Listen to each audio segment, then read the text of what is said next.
That's oops. That's not how we start the show. Oops, I misclicked, but that happens.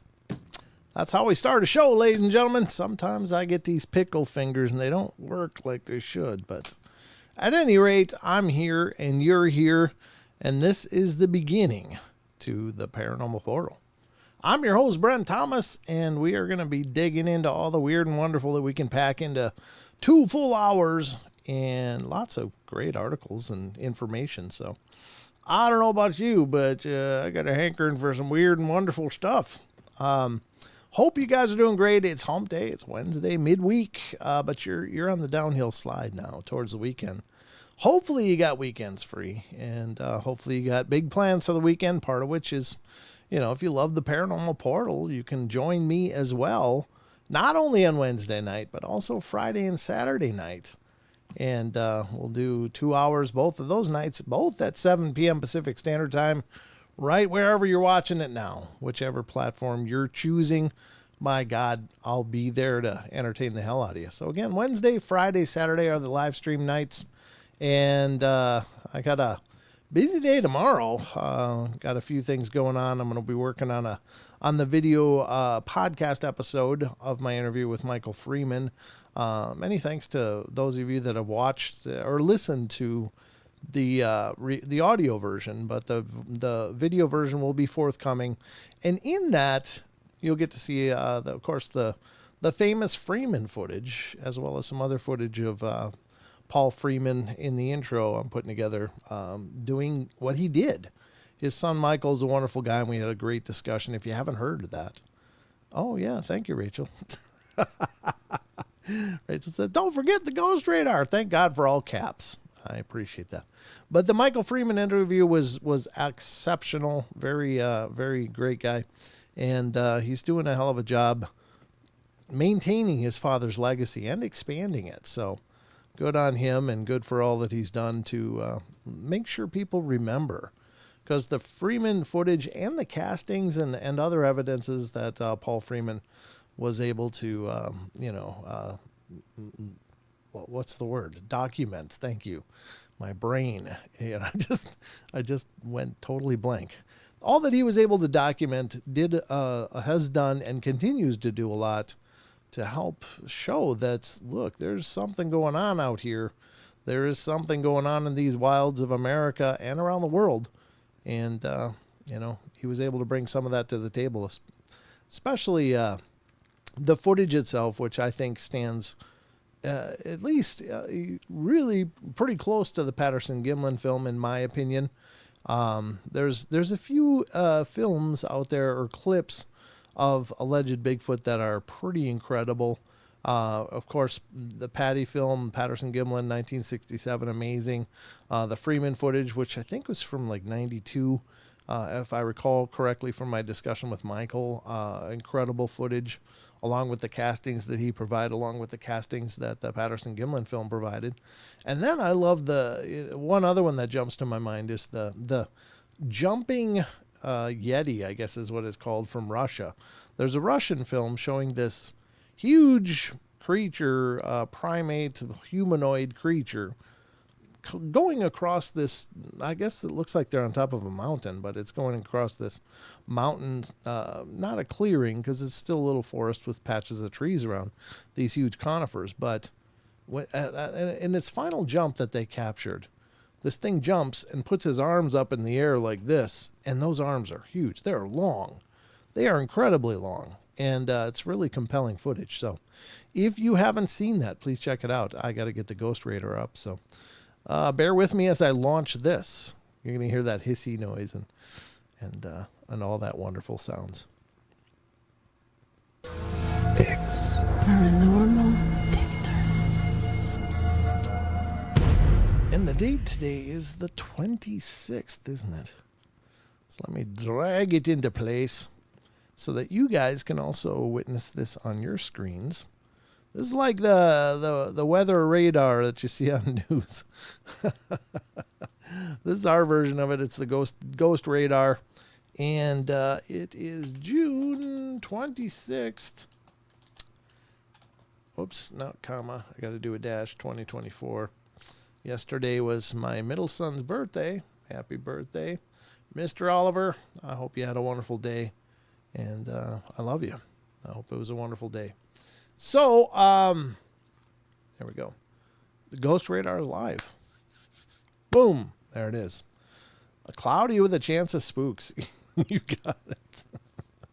You got it. It's definitely always possible that something's going to show up, or it's going to give us some words. And sometimes those words have relevance. When Sheldon was on last Friday, the Ghost Radar said two things, which were very, very close. And it wasn't just a word; it was a phrase. No, I wouldn't or didn't. And the other one was, no, I won't. The didn't one happened during the show, and right after we got done, that's when no, I won't came through. And it was like, God, what are the odds? It would spit out two very similar phrases that seemed to be like, no, I'm not going to do that. I didn't do that. That wasn't me. It wasn't me. It was another ghost. I don't know. I have no idea what it was referring to in either case, but I found that fascinating that it spit out two relatively, I don't want to say the same or answers, but it would be like the same conversation. And that's very interesting to me. So take it or leave it. Again, the show is never about convincing you that something happened or was captured, but,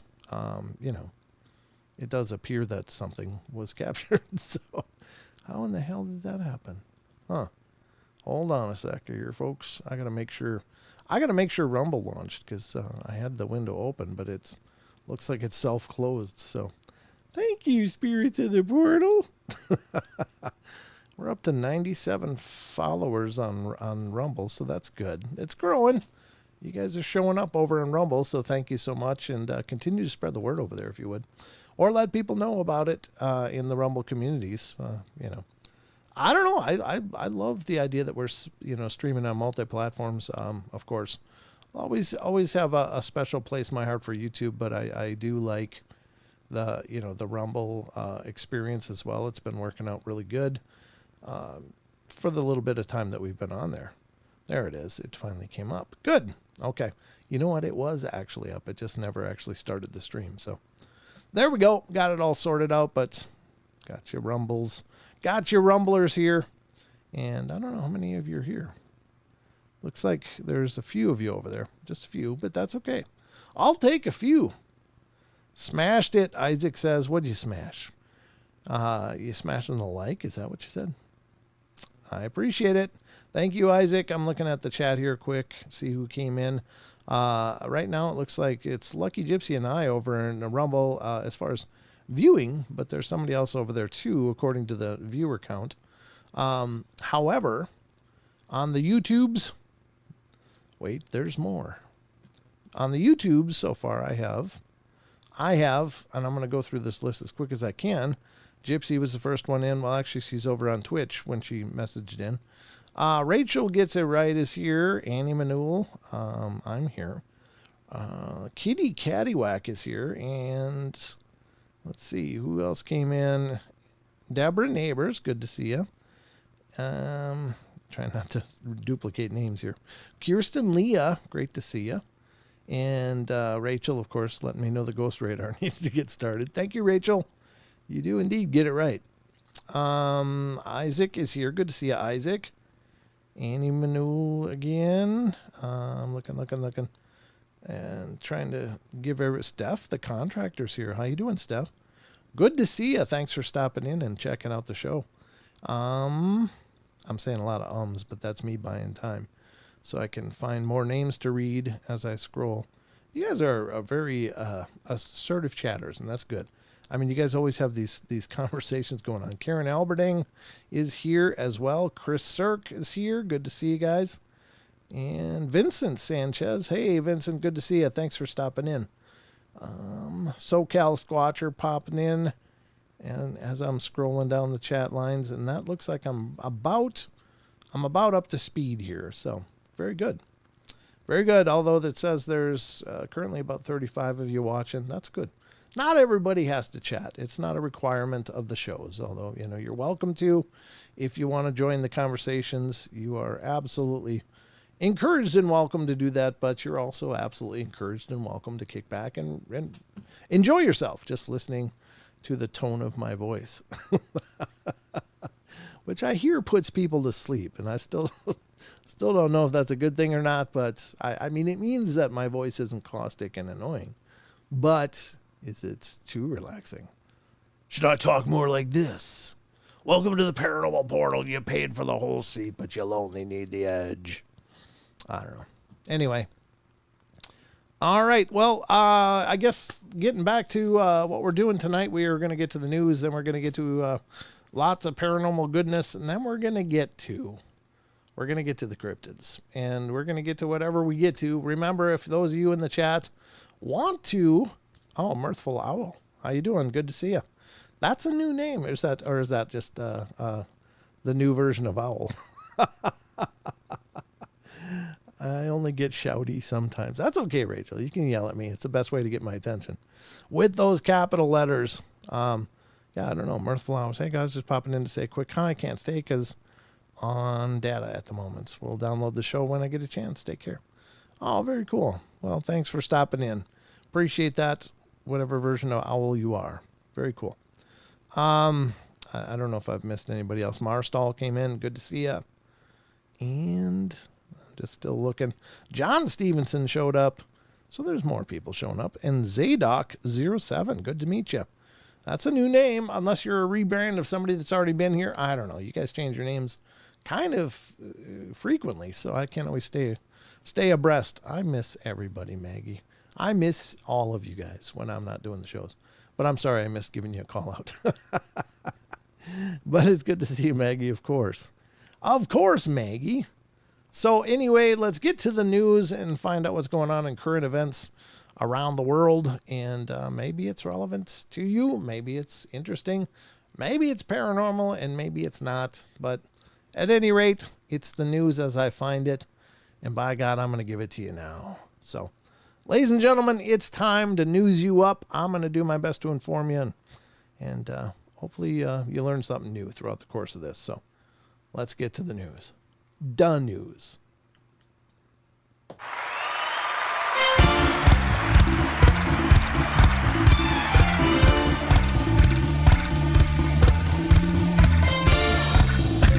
Chicken and cows.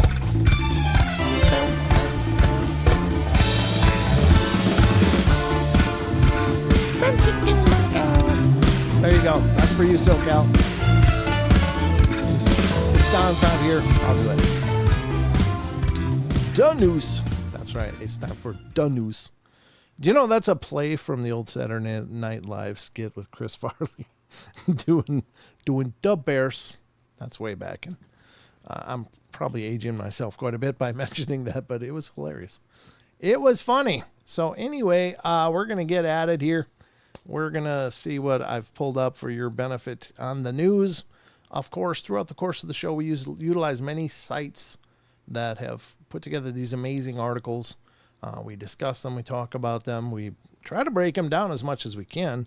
Again, with this stuff, nobody really knows what the hell's going on, but we have ideas. We have theories, and that's just as valid as maybe knowing what the hell's going on, because until we can study this stuff, all we can do is guess. And so we're going to, as we use these sites, I just want to encourage everybody to visit them, give them some traffic, because putting on these sites, paying for the bandwidth and paying for the hosting and all of that stuff gets really expensive. And one of the ways you can help keep these sites alive is by visiting them, going over and reading things on your own. So as we mentioned sites, please visit them, please support them, and it will help, because they're providing some amazing material, some amazing articles and things to talk about. And the least we can do is try to encourage you guys to check them out. So here we go. We're going to go to unexplained-mysteries.com, which continues to be an amazing site. Did I kind of squeak there? Continues. Sorry. I'm really well beyond puberty, believe it or not. But all right, it continues to be an amazing site, and this is unexplained-mysteries.com. And the first article tonight comes from Ghosts and Hauntings category on this site. So let's dive into this and see what the hell is going on. And What the hell's going on? Well, let me tell you. And this is climate researchers recall paranormal experience on Alcatraz Island. This is a Today article. Brand new, hot off the presses, folks. So that's interesting. I mean, if there's going to be haunted places, and let me tell you, I have a cousin. I worked in corrections for a number of years. Didn't have a lot of ghostly experiences. Don't really recall many, just because maybe it was the hours that I worked, whatever. But everything was pretty peaceful for me. But my cousin is working in prisons, and he's in Tennessee. And I'm here to tell you, he shared some incredible things that have happened with him. And this is a pretty pragmatic person, not prone to exaggeration, very down to earth. He's career law enforcement. So he tells me these things and I'm like, wow, I wish we could investigate it. But prisons are hotbeds for activity. And if you think about it, and we don't really know why, but there are theories abound that places that deal with very emotionally charged atmospheres, and certainly a prison would be, despair, sadness, anger, rage, frustration, all of those emotional energies are just, radiating from these people that are, unfortunately in that situation.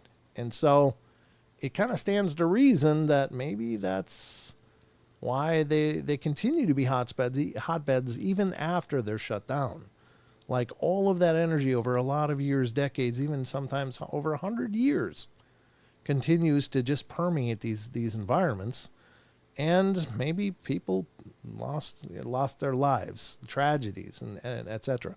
So it doesn't surprise me a lot that pretty consistently prisons are haunted places. So, but this is coming from Alcatraz, so let's see what's going on there. It says, a team of scientists conducting research on the infamous prison island recently got more than they bargained for. Situated in San Francisco Bay, Alcatraz Island is home to one of the world's most notorious prisons, a place that was said to be inescapable due to its impressive fortifications and isolated location. Now a tourist attraction, the prison has been home to many thousands of inmates over the decades, leading to stories of paranormal phenomena and sightings of apparitions within its walls. Recently, a group of researchers who'd been staying on the island as part of a study into erosion and the effects of climate change had their own brush with the unexplained. We love those brushes. I love those brushes. I think they're great. The team had been sleeping in D Block, a dire area of the prison which once housed the most famous inmates and dangerous inmates, and near to where the mentally ill were also kept. I did not like being in the hospital, said lead researcher Pete Kelsey. That place gave me the willies. Yeah, I bet. When one of the team members managed to keep everyone else awake one night with his snoring, he agreed to go sleep in the old mug shoot room. I think it's mug shot, but anyway, instead, where nobody could hear him. The next morning, however, he was found sleeping outside the room in the hallway with all of his gear. When asked what happened, he explained that he had been woken in the middle of the night to the unexplained sounds of a crowd of people and someone playing the piano in the room above. He could hear footsteps and furniture being moved around, and even though nobody was actually there, he was so terrified that he vowed to never sleep in the room again. No explanation for the sounds he heard that night was ever found. Well, that'll learn you. That'll learn you something. Yeah, I don't know. It sounds like the sounds of a party going on, which is really odd for a prison, but they did have entertainments that would occur for some of the inmates, I imagine. So yeah, I think the energy is absorbed not only in the walls, but in the ground, in the land, in the environment of those places. And it's not something that's like airborne, like a pathogen or something. It's just, there's a theory in parapsychology. It's called the stone tape theory. It's the idea that, it's also the reason for residual hauntings, where events play out and repeat. They aren't really, they're more recordings of events rather than actual, hauntings per se. But it seems to be a psychic impression of some kind. What triggers them, nobody really knows, but they just sometimes repeat. Good examples of that is like, an elderly person sitting in a rocking chair. Then the person walks in and it doesn't seem to be an interacting experience. Like the spirit doesn't seem to change its behavior based upon the presence of a person or not. It's just staring out the window, rocking. And that could be what we call a residual haunting.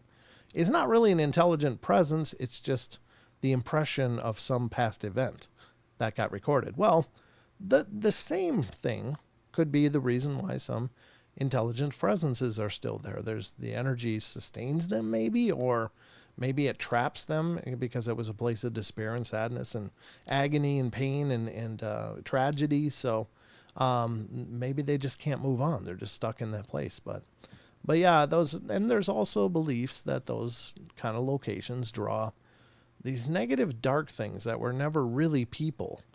They're just maybe feeding off of that old misery and pain and sadness and all of that. And so they can be the possible reason for some of the shadow people that are sighted at places like this, that there weren't really people. They kind of appear humanoid, but they maybe were something else. There's been many hauntings like in old prisons where people have sighted these devil-looking things. They're like these big shadowy devil creatures. I'm talking like smoky bat wings and everything, horns on the head. Like they look like, by their explanation, like a demonic figure. And maybe they are. Maybe that's whatever you think about demons. It could be that they subsist on those energies and are drawn to them. So maybe that's a haven for things like that.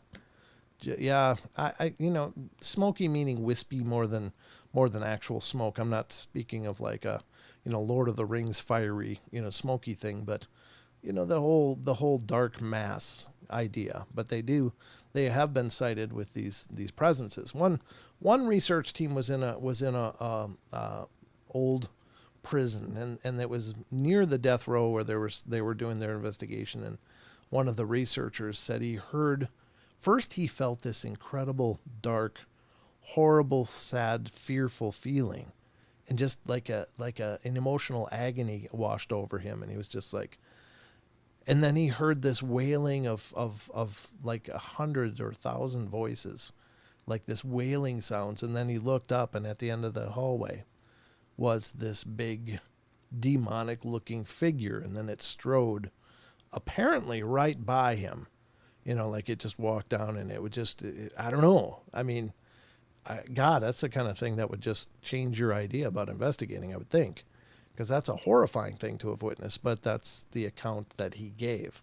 I can't tell you what prison it was and even who the person was, but I know that it's one that I had read about quite a while ago. Yeah, it is awful. That would be horrible, wouldn't it? Yeah, yeah, I am Legion for sure. Yeah. Got me through a lot of crap in my life. What is, Elaine? I just finished watching the new Celine Dion documentary. I'm still sobbing. Aw. Yeah. That's I haven't watched it, but I'm sure it's an emotional thing. Maybe just watch something else. End with something happy. I don't know. Yeah. We all have to deal with our stuff, so. But that's the first story. I don't know what you guys think of that, but it doesn't surprise me. Many people have gone to Alcatraz and research that. You can catch, pretty much every ghost show has been to Alcatraz and done their investigations there, and some pretty fascinating experiences. So I think it doesn't surprise me much. I wonder if there's an interactive key that releases the residual hauntings, like living human auras that ping the recording in the walls, floors. Rachel, that's interesting that you say that. I'm going to kind of spiderweb here, but I interviewed a person on the podcast. God, was it season 1 or season 2? It was a long time ago. But the gentleman claimed that, he was able to talk to spirits, and what he said through his conversations with these spirits was that apparently most of the time they lie dormant. They lie like dormant, just like in a state of almost suspended animation.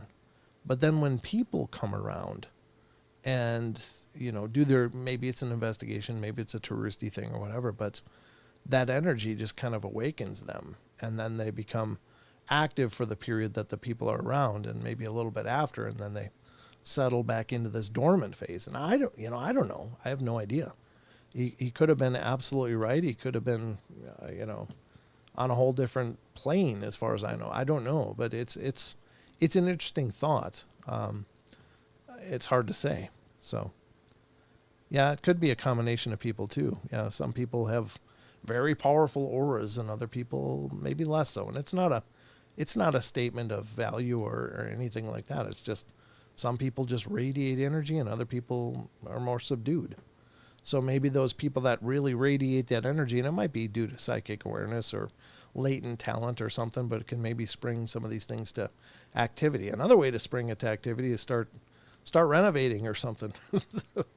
That seems to really wake things up. Yeah, and or just have paranormal investigators come in, because some of the teams are really clumsy and really forceful in their efforts, and can really make things hell for the people that have to live in those properties after investigations. So, because they're looking for their evidence, that's the most important thing. Being a ghost must be boring then, having to be in stasis for an eternity. I don't know. Maybe it's really peaceful. Maybe it's like going into a deep sleep where you're not really dreaming, you're just in a deep sleep, and you don't really realize, the passage of time and stuff. Maybe it's not bad. I don't know. I'm just throwing that out there, because you ever have those sleeps where you hit the pillow, and the next thing you know, you're waking up. It's like, God, could it have been 8 hours already, or 10 hours or whatever? But you don't really recall it. So maybe it's something like that. Like they don't really recognize that there's a passage of time. They're just in this dormant phase. It's an interesting theory. I think maybe there's something to it. God, I could just go on and on about this, really, because I have a lot of ideas about, hauntings, and it's not always fully formed human spirits. It might be just parts of people, like fragments. And so maybe that's why they go into this stasis, is because they're not a fully realized human consciousness. They're just some aspect of a person that was shed at passing, and it could be their tragedy, their sadness, their pain. And so those things linger because they can't go to the, to the divine. I don't know. It's just an idea. But anyway, I hope we get some answers when the time comes. Well, I think we'll have all the answers then, Maggie. But anyway, that's just in a nutshell. That's my theory, is that maybe some of these hauntings aren't actually fully realized spirits. They are just parts or fragments of them. Maybe. Just throwing it out there. You guys be the judge. Because I can't know, and I can't possibly quantify those kind of things, but just find it hard to believe that so many people could just be lingering, that somebody didn't bring them home. So maybe it's parts that couldn't go home, because they're just in they have that emotional baggage that you can't take with you. I don't know. Just a thought. But anyway, let's continue on, because there's a lot more to go through tonight. I don't know. I end up spitballing a lot. I apologize if that's a little annoying, but yeah, I got tons of ideas about this stuff. Can't again, I can't prove any of it, but it's okay to have thoughts and ideas and theories, because that's how we learn. You got to develop theories and try to test them any way you can. And I just think it would be so powerful to have the ability to just have a conversation with spirits like that guy claimed he could do. I think that's amazing. Then the question is, how perfect of an imprint are the stone tape recordings? Is it the exact spiritual clone of the spirit that may have passed on? They could exist in the afterlife and on Earth. Yeah, it's like an imprint. It's like I don't know, for lack of a better term, maybe a memory that just lingers here and is able to manifest. I don't think that these residual. I mean, it's like a movie. When you play Lord of the Rings, Viggo Mortensen and Elijah Wood and all those people aren't in your living room, but you're able to see what they did. And I think that that's very much a parallel to a residual haunting. The actual presence isn't there, but there's some recording of that is just replayed for whatever reason. Now, if we could figure out how to replay those events, that would be incredible. Because maybe then you could walk through the, experience of somebody. If you could grab memories from the world around you and just see what people experienced, how powerful would that be? But anyway, I'm really Spider-Woman. Hey, bad boy, good to see ya. Good to see ya. Good to see ya. Anybody else come in? I'm sure many people have come in, but I saw bad boy pop up. So, Fred Flintstone. Hiya, Fred. Sorry, that's my really weak Barney. I just love doing that when Fred flops in. That's cool. But yeah, good to see you. Good to see all you guys. Thanks for coming in. All right, we're going to move on in the news and get to the next article. And this one is coming from the UFO phenomena because we should visit the UFO phenomena. And by God, we're going to right now. Again, from unexplained-mysteries.com is the next article. MUFON to reveal details of UAP material at upcoming live event. Ooh, that's kind of exciting. I didn't know they were testing any materials, but that's not surprising because I don't really know what the hell MUFON is up to most of the time. Not that I'm not interested in it, it just doesn't cross my radar too often.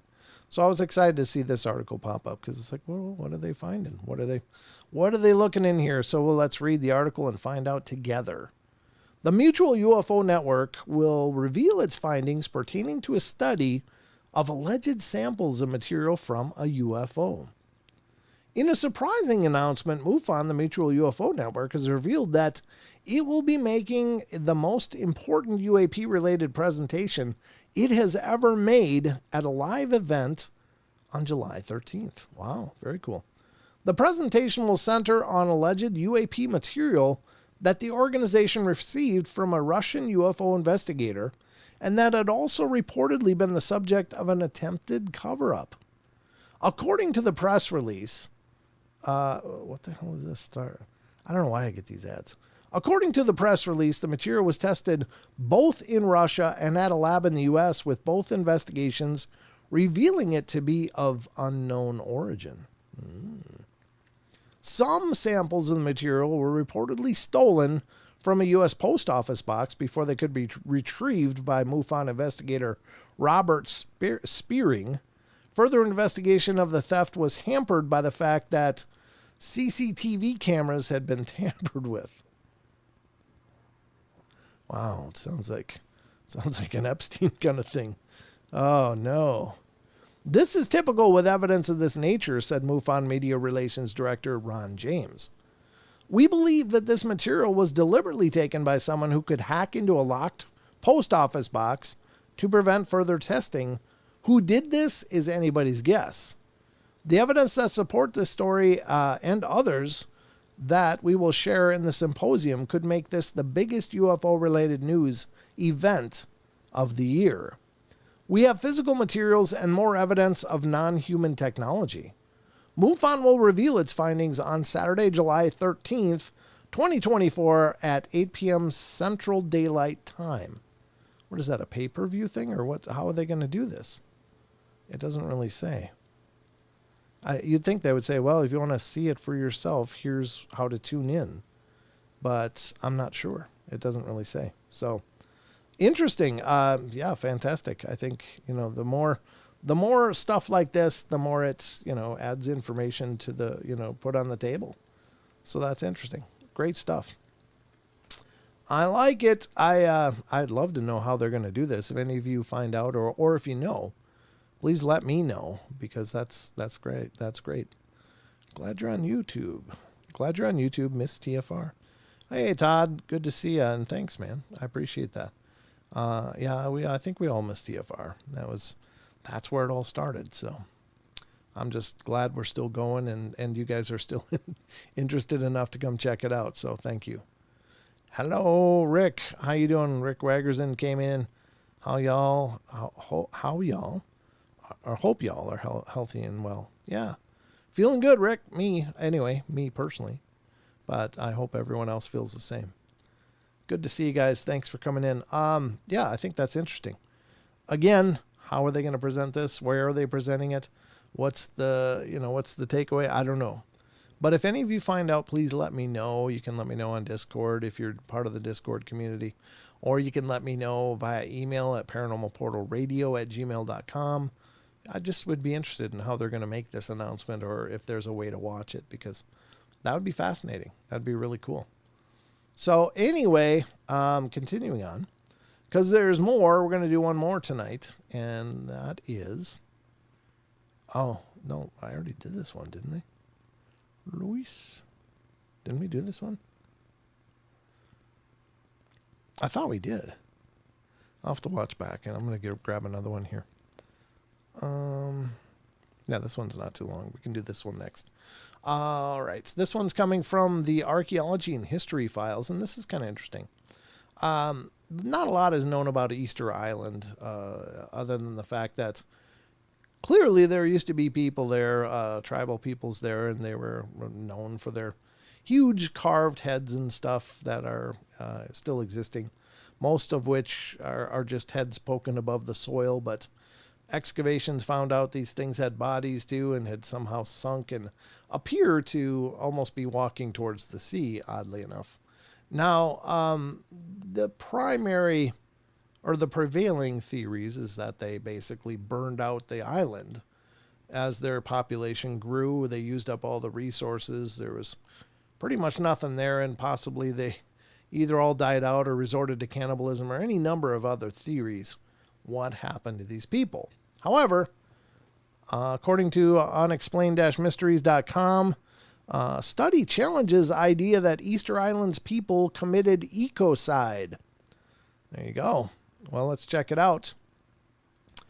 There may have simply been a much smaller population of people living on the island all along. Best known for its enigmatic stone heads, Easter Island is often cited as an example of a place where its native population collapsed because of unsustainable environmental destruction. In particular, it was thought that the people of Easter Island cut down all the trees to create rock gardens, to grow crops, and to move the enormous stone heads into place. Well, this meant that that when the first European explorers arrived, there were few of the native inhabitants left. Now, though, a new study has called this whole scenario into serious doubt by suggesting that the population of Easter Island may have been particularly large, not have been particularly large to begin with. Whereas previous research had suggested that the island had a population of up to 17,000 at its peak, a renewed analysis focused on the islanders' rock gardening sites has indicated that the population may have never been much more than 3,900. In other words, the people of Easter Island may have always lived within their means. Our study confirms that the island couldn't have supported more than a few thousand people, said study co-author Dr. Dylan Davis of Columbia University. And as such, contrary to the ecocide narrative, the population present at European arrival wasn't the remains of the Rapa Nui society, but it was likely the society at its peak, living at the levels that were sustainable on the island. Even the massive stone heads found dotted along the island could have been created and moved into position by a small population, providing everyone worked together.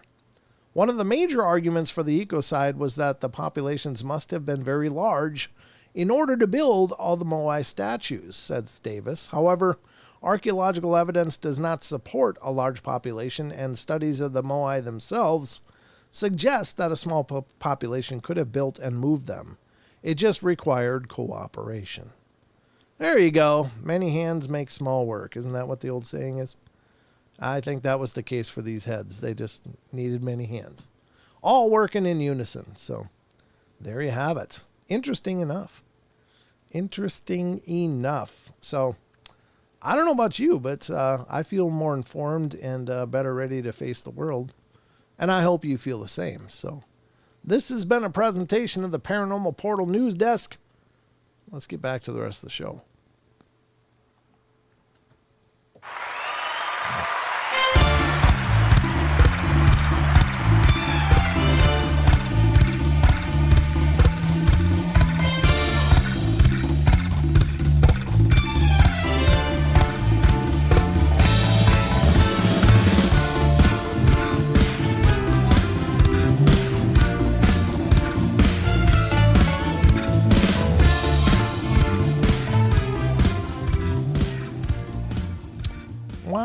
Wow, wow. There you go. That, ladies and gentlemen, was the news. Hopefully you enjoyed that little romp through the weird and unusual and strange and unknown and interesting. The news includes interesting because not everything has to be paranormal to be on the Paranormal Portal. But at any rate, good to see everybody here. I appreciate you guys coming in. It's always wonderful. I heard about the bodies underground. Wild. Isn't that crazy? I mean, they just thought they were these carved heads until they started digging. It's like, wait, they have arms and legs. But they are kind of caricatures, really. If you look at it, it's like these enormous heads with these little bodies. So it's maybe a caricature.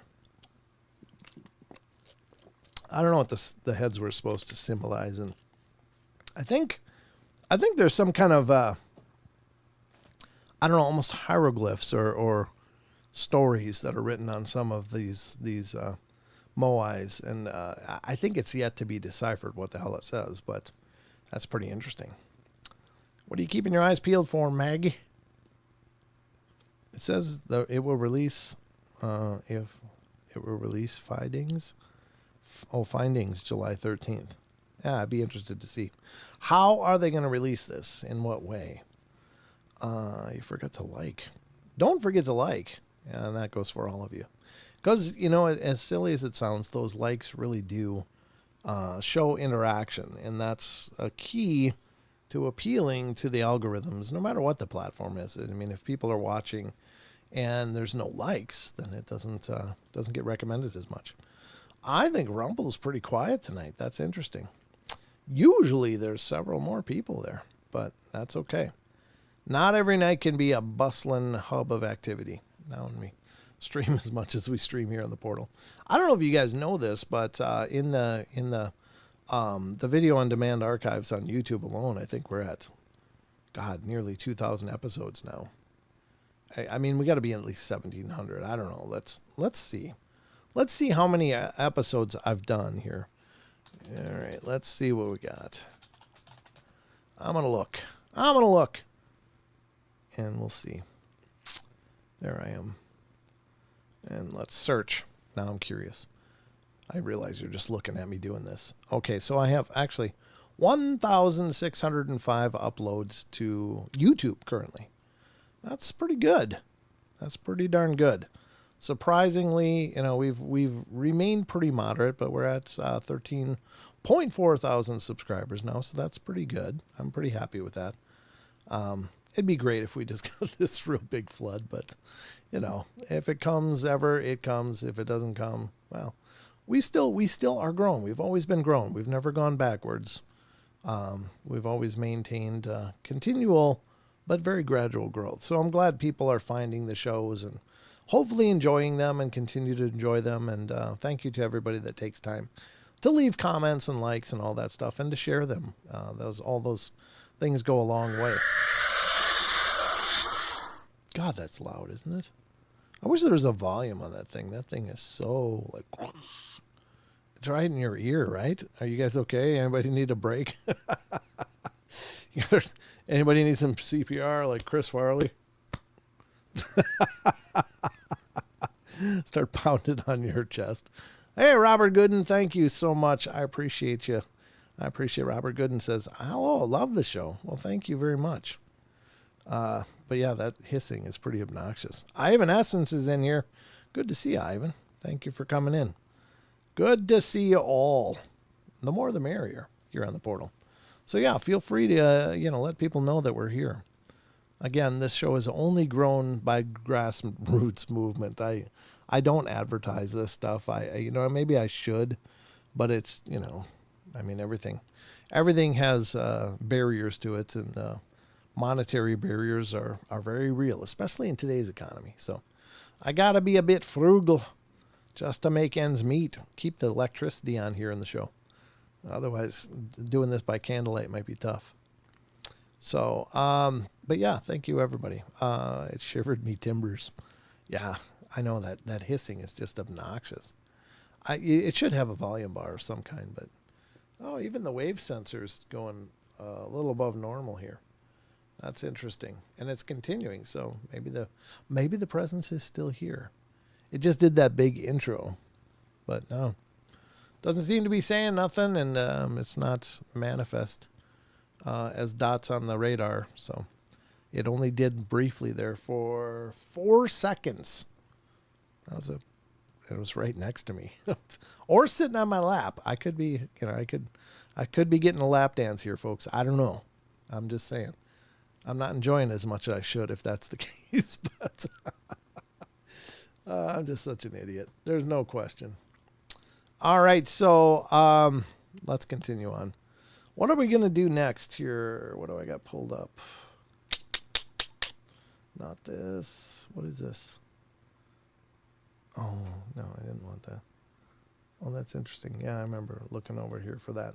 I'm doing some research for a podcast episode, and it's going to be kind of more of a, not a modern mystery. Well, I guess it's kind of modern, but a modern mystery, but kind of a historical mystery.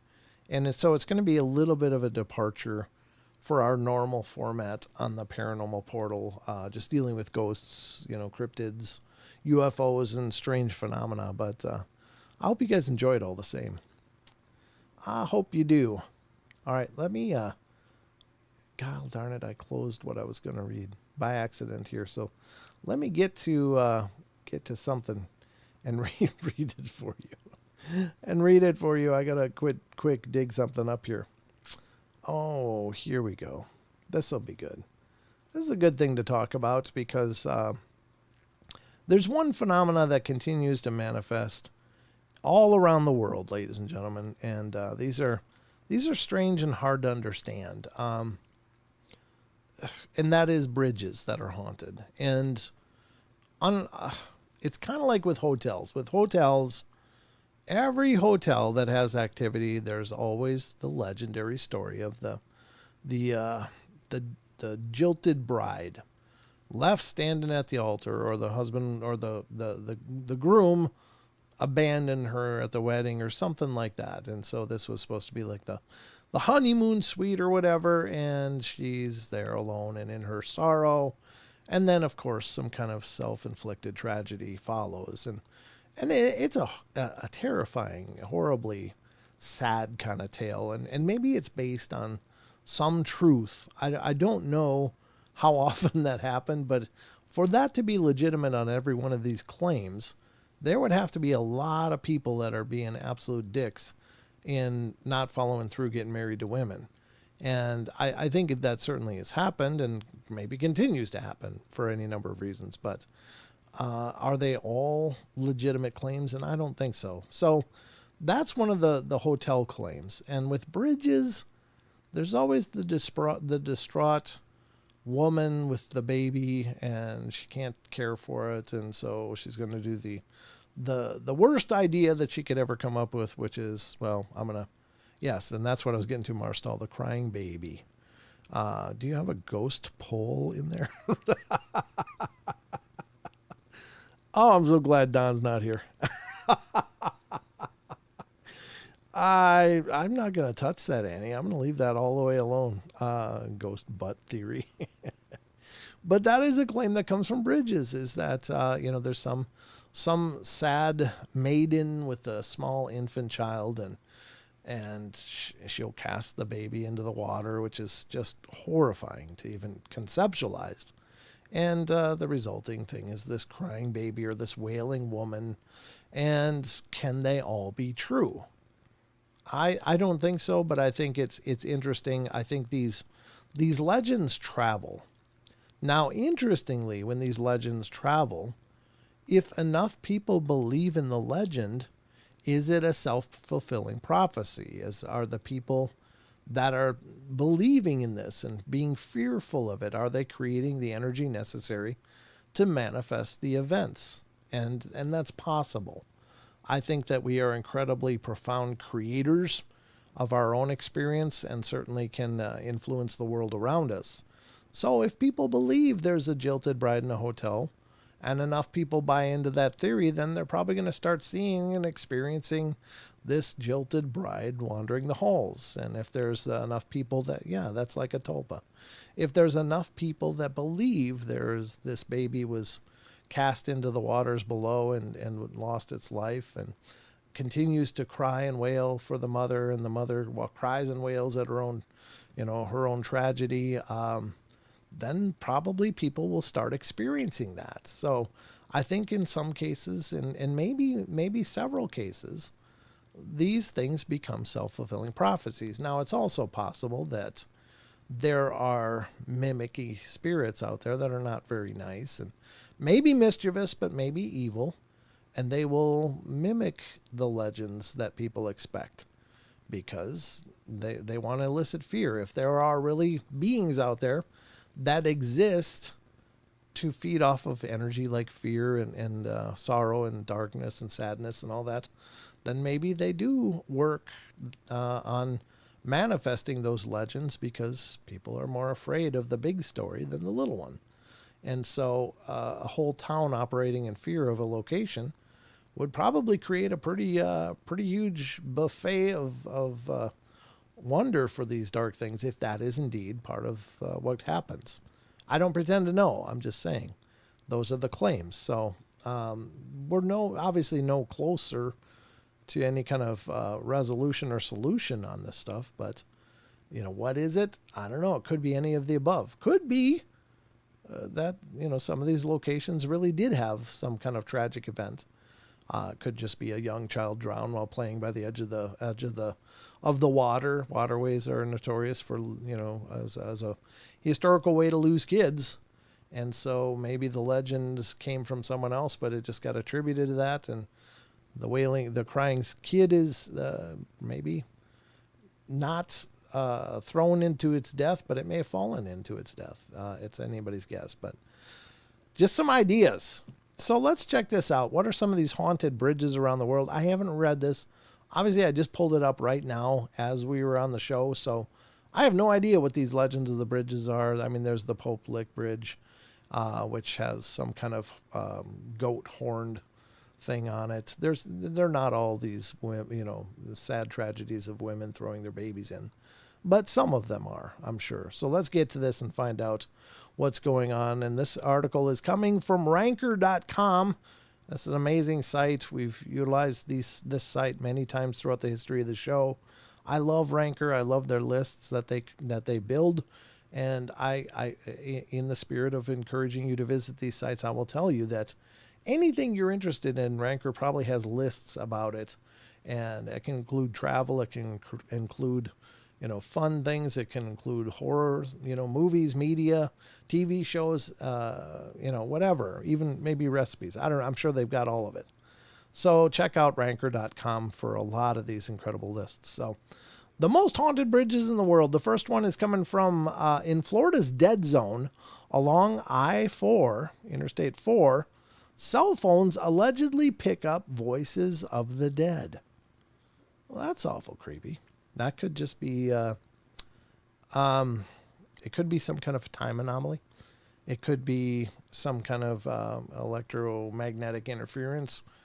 It's not far. If it's Orlando, it's not really far from the Bermuda Triangle. And I interviewed a guy who's one of the foremost speakers on the Bermuda Triangle phenomena. And, he thought it was more of a regional phenomenon than just in the Bermuda Triangle, but pretty incredible stuff. So Interstate 4 runs through 132 miles of Florida, but only a specific quarter-mile long section of this roadway near St. John's River has earned the nickname of the Dead Zone. That's a cool name, though, I got to admit.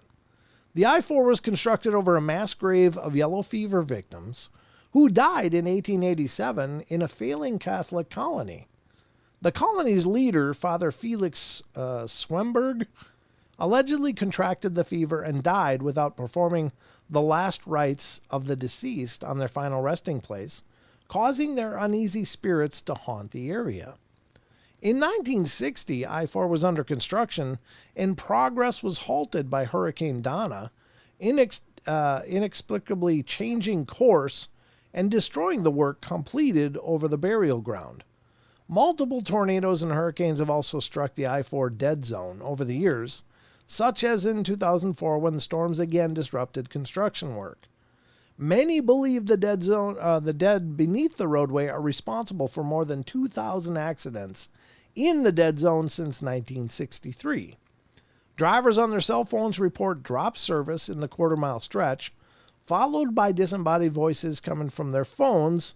Others have reported the same with their radios, which allegedly drop stations before playing children's laughter or various unsettling noises. Yeah, that sounds really cool and creepy. So anybody in Florida, if you want to go test this out for us, we'd appreciate that. Go to the dead zone and drive around a little bit. Don't get in an accident, though. We won't want you to prove that one. Just, have your radio and cell phone on and see if you pick up some weird voices. Love to see that video. But anyway, that's very cool. What do you think?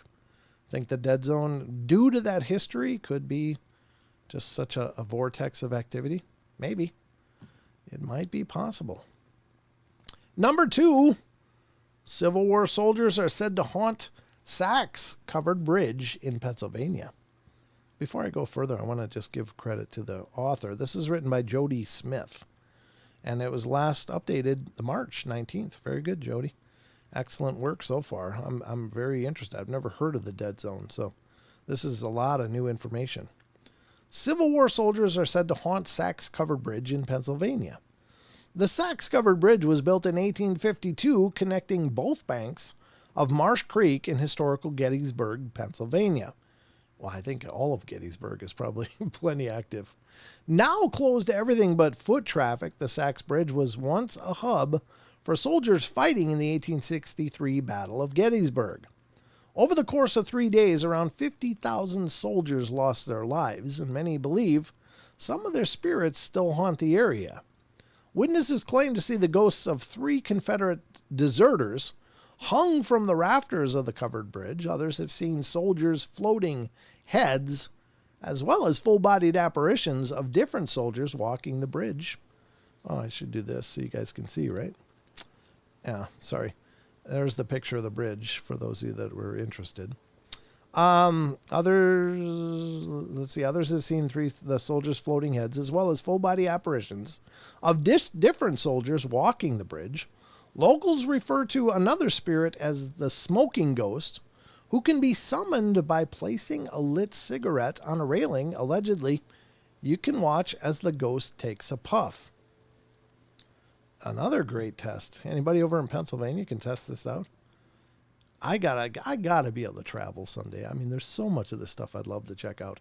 I'd love to investigate the old battleground areas and stuff. I think that would be fascinating, and see what you could find. I mean, my God, in all of America, that's probably the location of some of the hugest tragedies and such. And there's got to be huge psychic imprints there. That's pretty crazy. Interesting. Never heard of that bridge, though. Sachs Covered Bridge in Pennsylvania.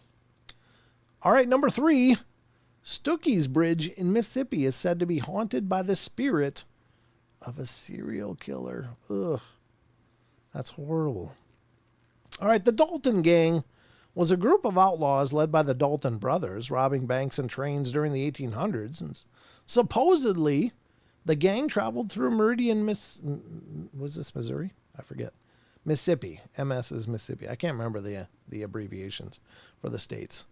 One day and left behind a member known only as Stooky.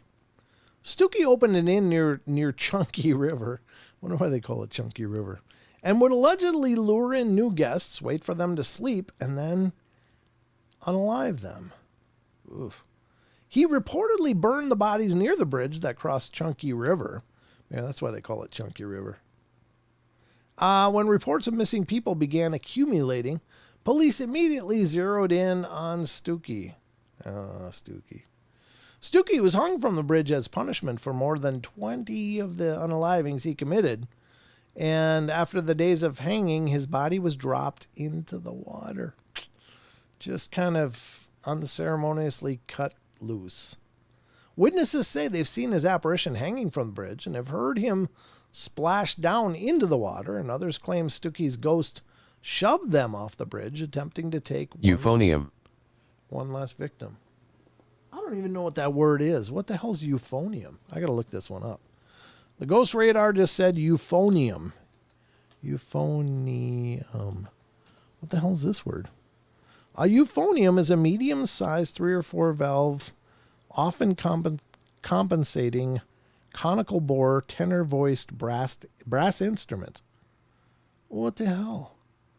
Is that, how old is those things? Maybe that's a Civil War thing. I don't know. Never heard of a euphonium, folks. I'll bring it over and show you a picture, though. The thing just said euphonium. Did Stooky play euphonium? Apparently. I don't know. I guess this is the pictures, right? There you go. That's a euphonium. That's what the ghost radar just spit out. Good God, I have no idea how big that database is, but jeez. Yeah, old Stooky could blow a good euphonium, I'm just saying. Stooky's probably going to start haunting me now. No offense, Stooky, but that's kind of weird that would come up when we're talking about your story. Interesting. I don't know what to make of that, folks. A euphonium. Anybody got any wager or guess? I don't know. Brent, you were surrounded by 3 while you were reading that article. Oh. How old is the euphonium? So the Greek word euphonous, meaning well-sounding or sweet-voiced, means sound, hence of good sound. So it's named euphonium because it was of good sound. Okay. There you go. I don't know. It's a new word to me. Maybe he agreed with Stooky given the drop and gave a toot. Maybe. I don't know. Funny, that's how I've always explained flatulence to my kids. Did you toot? I wasn't really equating it to horns, but now makes sense. All right. That's interesting. Hey, Renee, good to see you. Thanks for coming in. Good to see you, by God. Yeah, that's a euphonium. Never heard of a euphonium before today. I was today old when I heard about euphoniums. Yeah. Well, there you go. Maybe the ghosts were of the Dalton gang, or maybe it was Stooky himself. No offense, any of you. I don't mean to joke with the circumstances of your life or demise, but that's pretty interesting. All right, let's go to number 4. A strange fiend on Goatman's Bridge in Texas reportedly causes mysterious disappearances. Look at that water. You could drop a truck in there and it would disappear. I mean, that's pretty murky. Anyway, Texas Old Alton Bridge acquired a new name in the 1930s after a sinister set of actions by the KKK. Gross. According to legend, Oscar Washburn was a black farmer who was raising goats and became prosperous. And the local order of the Triple Idiots was displeased by this. And when Washburn erected a sign at Alton Bridge reading, "The way to the Goat Man," they successfully made it illegal to advertise on the bridge. Upon Washburn's arrest, the Klan accosted and attempted to, that's horrible, lynch him. That's so sick. When they inexplicably found the noose empty, the Klan burned Washburn's home down with his family inside. The entity of the Goat Man is reportedly summoned by speaking its name while crossing the eponymous bridge. Witnesses describe the creature as 8 feet tall and built much like a centaur, with the addition of large curling horns on its head. Its fur is always described as deep red or black, allowing the Goat Man to blend into the darkness when he emerges to feast on human victims. Ugh, that's pretty dark. If that isn't enough to keep visitors away from the bridge, locals also warn that if you cross the bridge at 3 a.m., you may see visions of fire and the pits of hell itself. Well, jeez, that's not good. Not good. All right, here's number 5. Emily's Bridge in Vermont is supposedly haunted by a ghost with long, vicious claws. Ugh, that's not good either. Goldbrook Bridge in Stowe, Vermont, has stood since the 1800s, but a supposed death that occurred there over 100 years later has defined it for the locals. According to local lore, a woman named Emily, the daughter of a poor family, fell in love with a wealthy man's son. Against his family's wishes, the pair decided to elope and agreed to meet on Goldbrook Bridge. Sorry. When Emily arrived, her beau wasn't there, and when he failed to appear, she took her own life at the bridge's rafters. Aww. In another version of the story, Emily searches for her fiancé after he failed to arrive.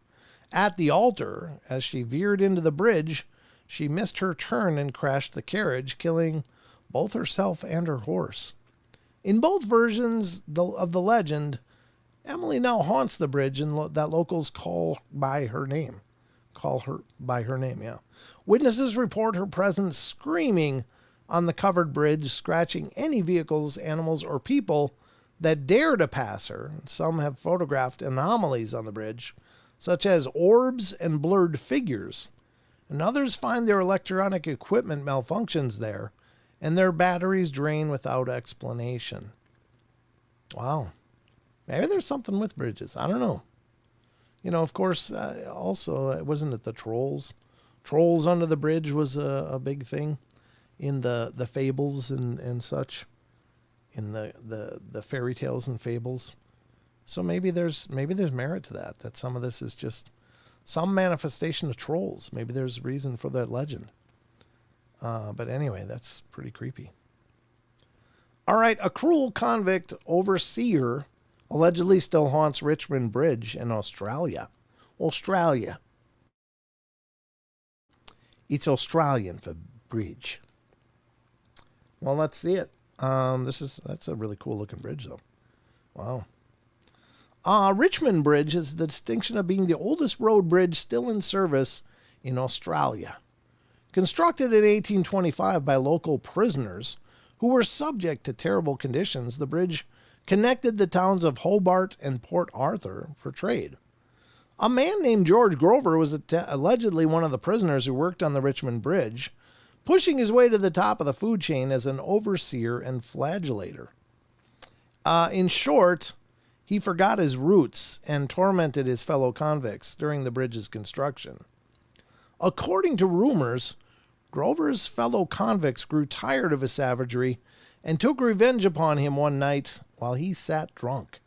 Multiple workers beat him, then tossed him over the bridge into the Coal River, and his ghost now wanders the site of his death nearly 200 years later. Another spirit said to haunt the Richmond Bridge is a large black dog known as Grover's dog, and it only showing itself to women and children. The large dog accompanies them across the bridge and then disappears as soon as they're safely across. What a good dog. That's really good. The third ghost gives off the air of well-to-do gentleman, complete with cane and hat, but legend says he too was a convict who chose to end his life on the bridge. Yikes, that's not good. I did not know that. I don't think I've known any of these, and you know, I've never dove really hard into any of these haunted bridge things. I've stumbled across them over the years many times, but I guess I don't know. It's interesting, right? There'd be water is apparently a energetic or spiritual amplifier or medium, and so the fact that these bridges go over water, I think, is already probably the perfect storm kind of thing. Uh-oh, noodle disaster in the kitchen for Maggie. Good luck there, Maggie. I hope you heard that story. I was thinking, this is one for Maggie. She's in Australia. Well, there you go. Hope you enjoyed it. Brent didn't dive off the bridge. I didn't. No, I don't dive off of anything. I don't float real good.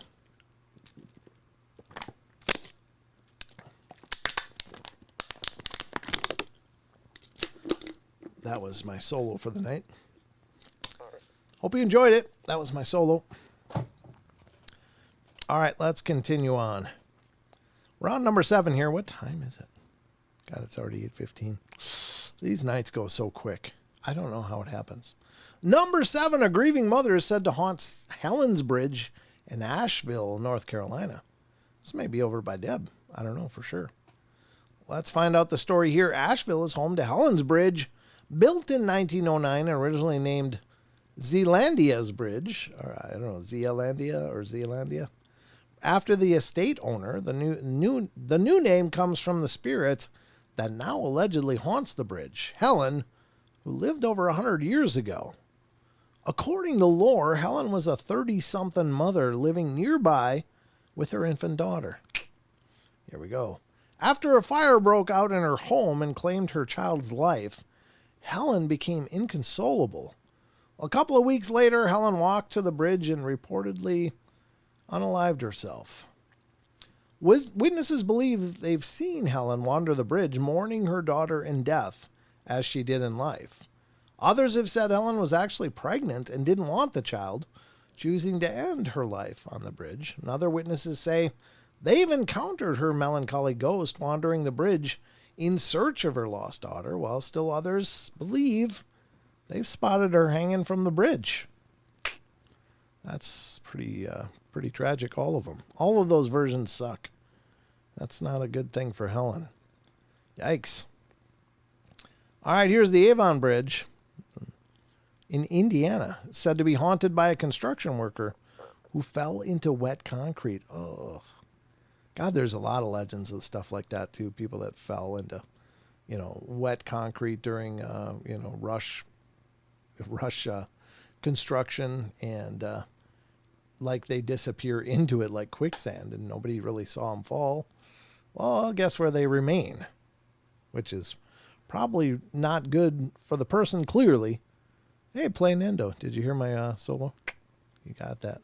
But it's also probably not good for the structure of the concrete to have a body pressed in there and probably decomposing over time and leaving a cavity of sorts. So I don't know. That's pretty disturbing in any case. Let's read the story. It says members of Avon, a small community near White Lick Creek in Indiana, have heard the tales of woe surrounding the Avon Bridge for generations. Built around 1906 or 1907, the bridge was constructed largely by poor Irish immigrants. According to legend, a group of these workers was crossing the temporary walkway when one slipped and fell into the wet concrete below. Many modern-day witnesses report hearing this worker wailing the way he did when he died, slowly sinking into the wet cement as his fellow workers unsuccessfully attempted to pull him out with a two-man saw. Oh, they handed him a saw on one end of it and said, hold on, and he's got slippery concrete hands? Yeah, maybe a rope would have been better. Put a loop in it, something like that. I don't know. At least one other ghostly figure has been reported at Avon Bridge. A woman was rushing across the bridge, her sick baby in her arms, when she tripped. In some stories, only the baby fell, and the mother's spirit still searches the bridge for her. In others, they both fell to their deaths, forever cursing the bridge. Doesn't sound like a good bridge. I mean, it looks pretty cool, but yeah, that sounds like it's all chock full of tragedy. I don't know how many there are here. This thing goes on and on. I think this is probably where we'll stop on the Phi Bridge in England. I guess we can read that one. Said to be the site of witch trial tests. Oh, God, witch trial tests. Oh, this is the scientific minds of the 1600s, so not a lot of goodness came from that. Hysteria over witches infiltrating the local community and cursing its residents is not unique to American history. In Norfolk, England, stands the Phi Bridge, the site of witch tests throughout the 1600s. Ugh. One of these tests was purportedly determined whether or not the accused was a witch, involved a contraption called a ducking stool, and it took place at Phi Bridge. The ducking stool is a chair tied to a pulley or lever system, and the accuser would strap the accused to the chair and then submerge it in the water under the bridge. The accusers believed witches would float since they hadn't been baptized and the water was considered so pure, it repelled the guilty. Those who drowned were cleared of the charges, but of course, they were dead. Those who survived the ducking chair were cleared witches. Those who survived were declared witches and burned. Witnesses claimed one of the accused witches, who was ultimately burned, still wanders around the site of her demise. She carries a bundle of wood for the fire that burned her, and wears rags as she stumbles towards her final resting place. Some claim she drops her bundle and asks for help, only for those to assist her to die a fiery death within 6 months. Yeah, don't help the lady carry wood. Jeez, that's horrible. Okay, we're going to stop there with this one because some of these stories are really creepy. It's incredibly sad, the amount of tragedies that have been committed by people to people. I don't know. Very, very wild. But at any rate, it's another haunted bridge. That's how you get haunted bridges, I guess. The highwaymen sang about it. About what? Noodles bit the dust, as did the bowl, and she's running her hand under cold water. Aw, that's too bad. I'm sorry, Maggie. Poor kid. All right. Hoover Dam was supposed to have people in it. Yeah, I think I remember that story. That was such a rush job that I don't think they really even stopped. They were just like, well, we got to keep going. We got deadlines. And God, that's such a tragic thing. Ugh, what a way to go. All right, I don't know what it's like to go into quicksand or wet cement, but I imagine it's much like drowning. And I nearly drowned when I was a kid, and I was on the way out. I surfaced twice and was going down, and it was like I was watching a movie. It was really weird. It was like I was not really there anymore. I was watching a movie of it, or I was kind of disembodied in a sense. Like it just becomes like, oh, well, this is weird. And then boom, my mom pulled me out. I've told that story on the shows before, but that was when I was about, I don't know, maybe 8 or 9. I used to swim like a fish too, but I just had a bad feeling that day. And I was like, no, I don't want to go swimming. My brothers were jumping off, teasing me and calling me chicken and all that stuff. And I was like, whatever. So I jumped in, and then there was a reason I felt bad about it, because I suddenly forgot how to swim. Like I forgot the whole concept of swimming. It was just gone from my head, and it was really weird. My eyes are burning. I'm sorry. I got to do this. I got this really like oily skin. And when it gets warm like this and I perspire, it just starts stinging my eyes.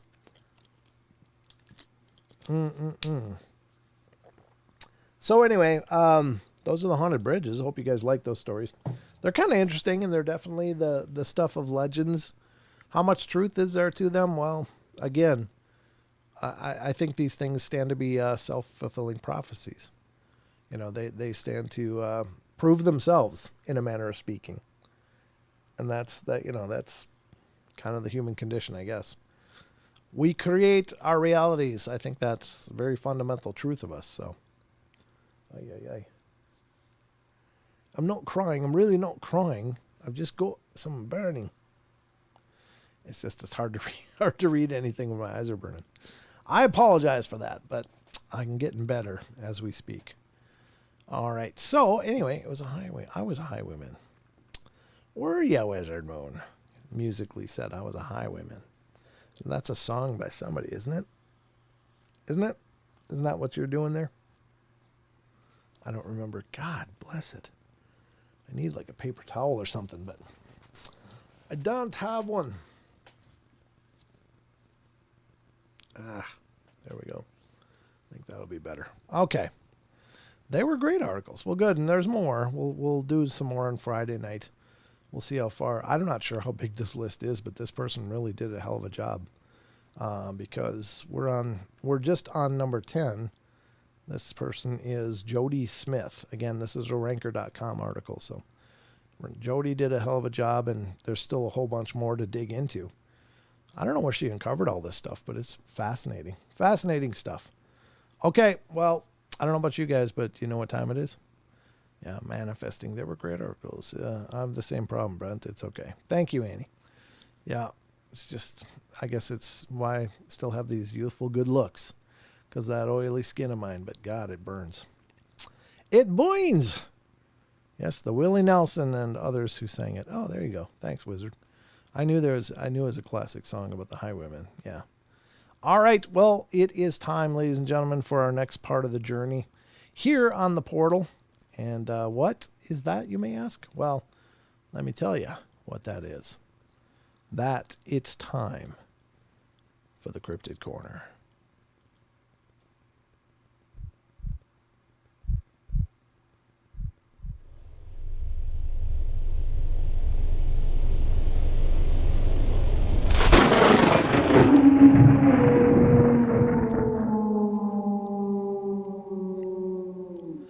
Special thanks to Grumpy Owl for that transition screen. I love it.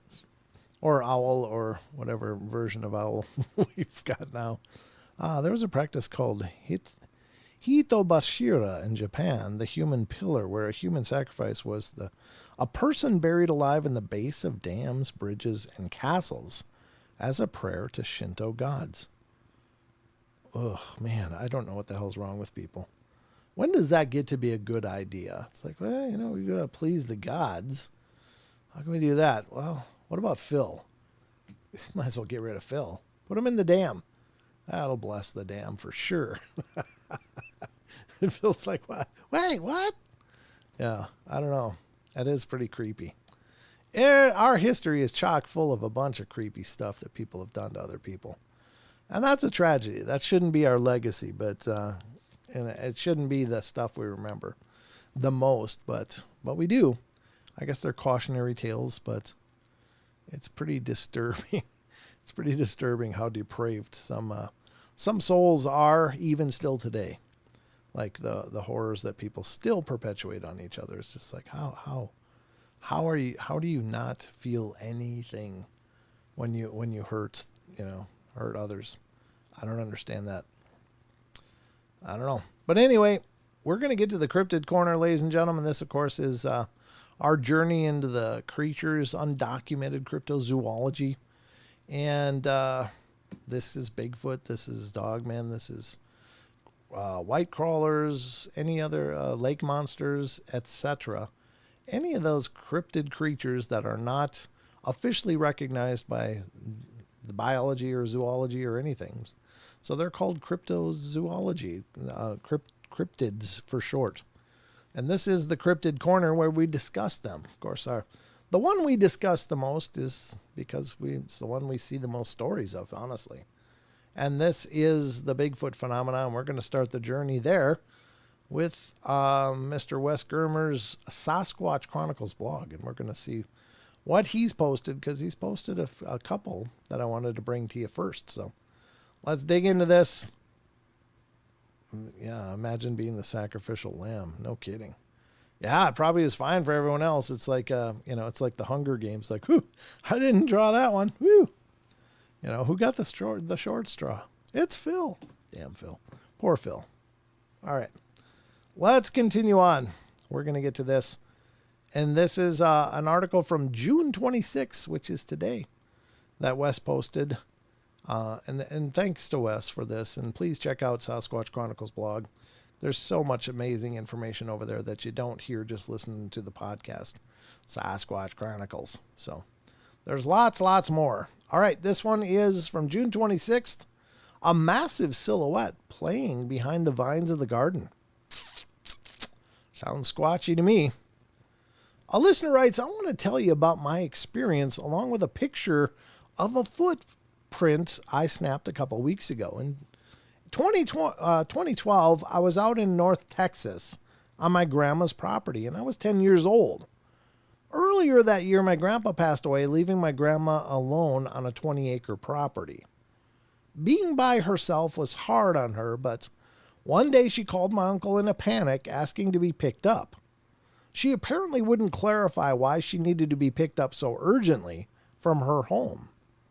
Well, months later, she moved into an elderly care home and put her home for sale. Well, that very year, Me and my mom were visiting out from California to see family out in Texas, so Grandma let me and my mom stay at her house, and that was put up for sale until it found a buyer. To describe the acreage, it was 20 acres with a log cabin in a very long driveway. Along this driveway, there was a walkway through garden, a walk-through garden rather, covered with vines and shrubbery, and it was very pretty. During the stay at her home, we encountered two little dogs that... Vault. Huh? It says vault. V-A-U-L-T. Vault as in something being vaulted, or like a vault as a safe place? I don't know. During our stay at the home, we encountered two little dogs that looked to be Shih Tzu, and they took a liking to us because we fed them. Well, during the week, me and my mom went and purchased groceries. Coming back to the house, Mom carried most of the groceries in the house, so I had to finish off the rest of the groceries. And when carrying them, I noticed both dogs running full speed out of Grandma's garden at the end of the driveway.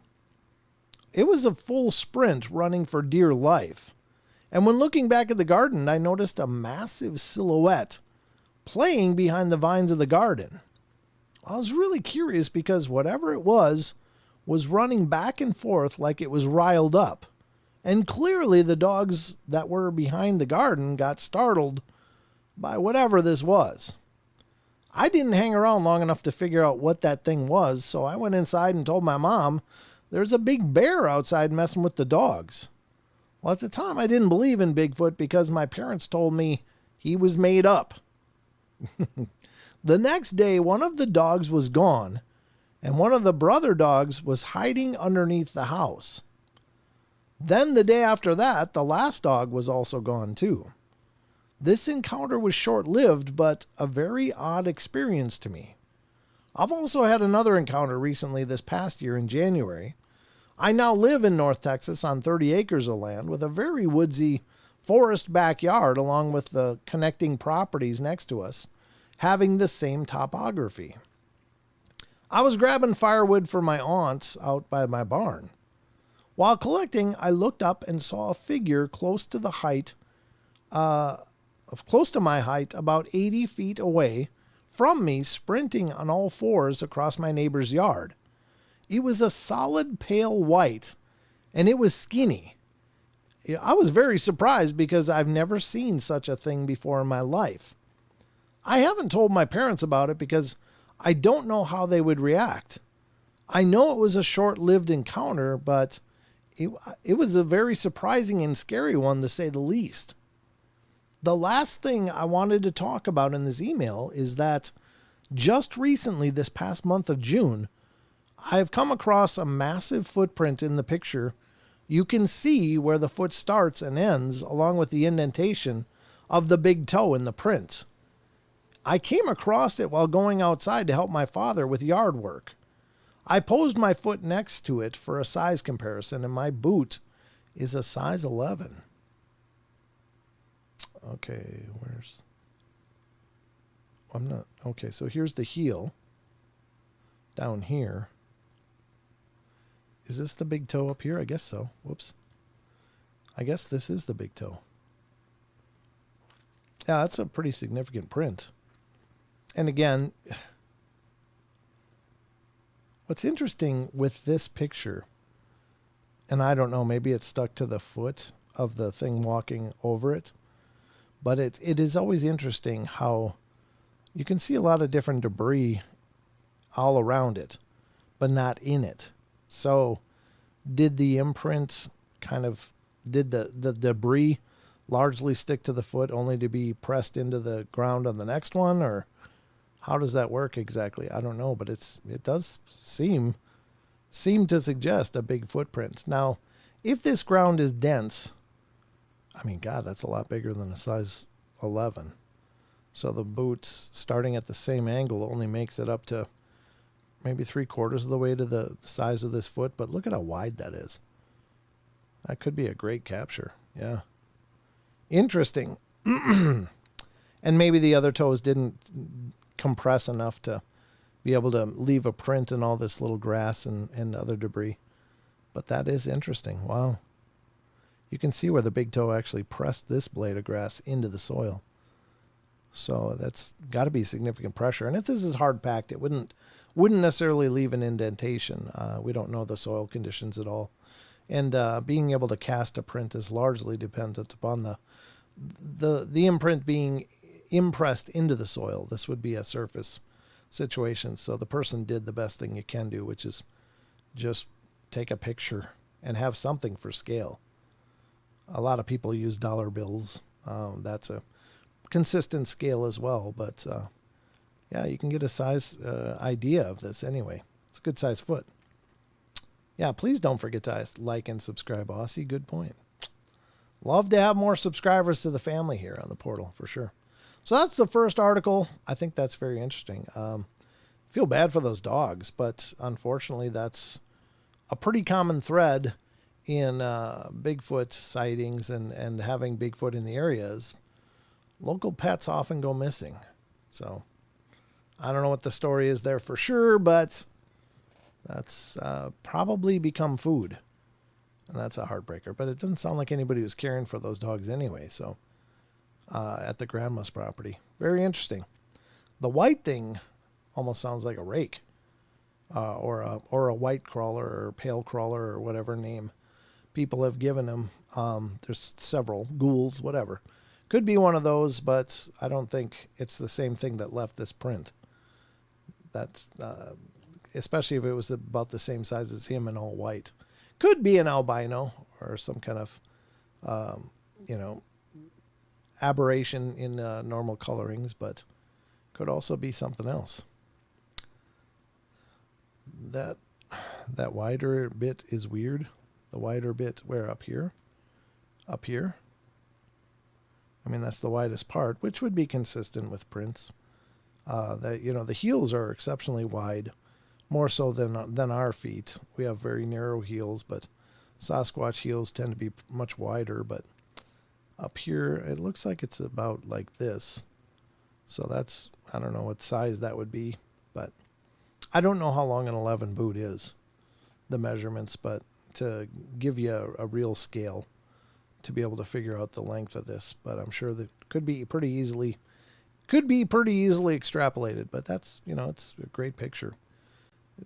It's not real common to find prints anyway. I mean, there's actually stories of them potentially disguising their own prints because they seem to be aware that we do collect them and cast them and stuff to, possibly gather information on them. So there have been accounts of people observing them very actively wiping out their own prints.